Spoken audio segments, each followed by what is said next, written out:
के साची कहे अरे साची कहे तूने आवन से हमारे अंगन में आई बहार भोली, अंगन में आई बहार भोली।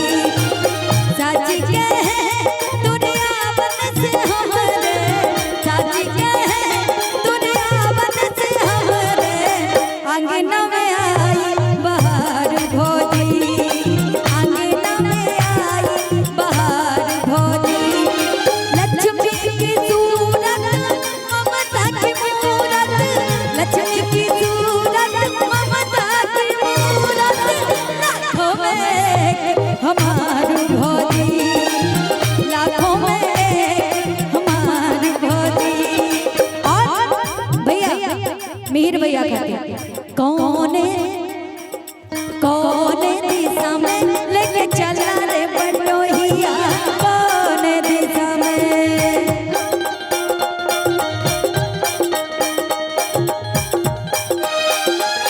आराम से भाई हम गाएंगे फिर कैसे, आराम से है ना।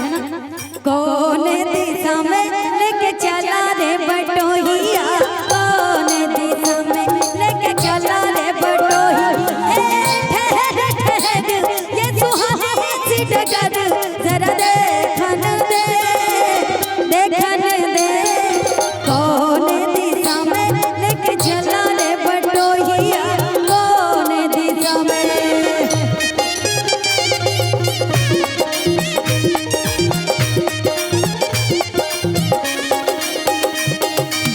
तुलसी की सेवा चंद्रमा की पूजा, ओ तुलसी की सेवा चंद्रमा की पूजा, कजरी जैसा आंगनवा में पूजा। अब हमने जाना भगवा शिवा भी, अब हमने जाना भगवा शिवा भी। होते हैं कितने त्योहार भोली, होते हैं कितने त्योहार भोली।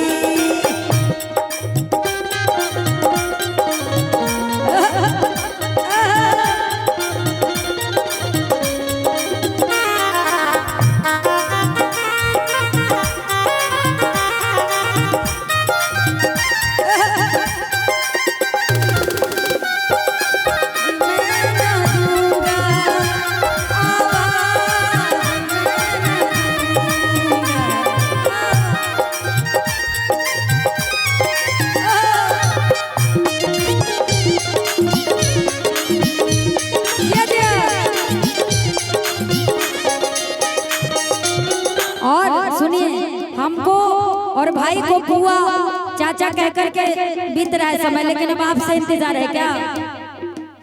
बचपन से हम काका कही कही के हारे,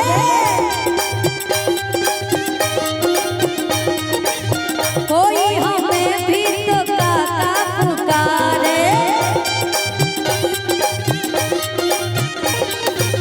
बचपन से हम काका कही कही के हारे, कोई हमें भी तो काका पुकार। दे दे भतीजा फुलवा सरीखा, राजू भैया रुकेगा। देखो अब हम लोगों को तो यही इंतजार है राजू भैया कि एक नन्हा मुन्ना आए, कि हम लोग फिर से आए सोहर ओहर गाने। अरे दे दे भतीजा फुलवा सरीखा, और इनको दादी भी बनाइए जल्दी से कि दे दे भतीजा फुलवा सरीखा। और सुनिए ना, कहाँ है भैया। अरे मानेंगे हम उपकार भो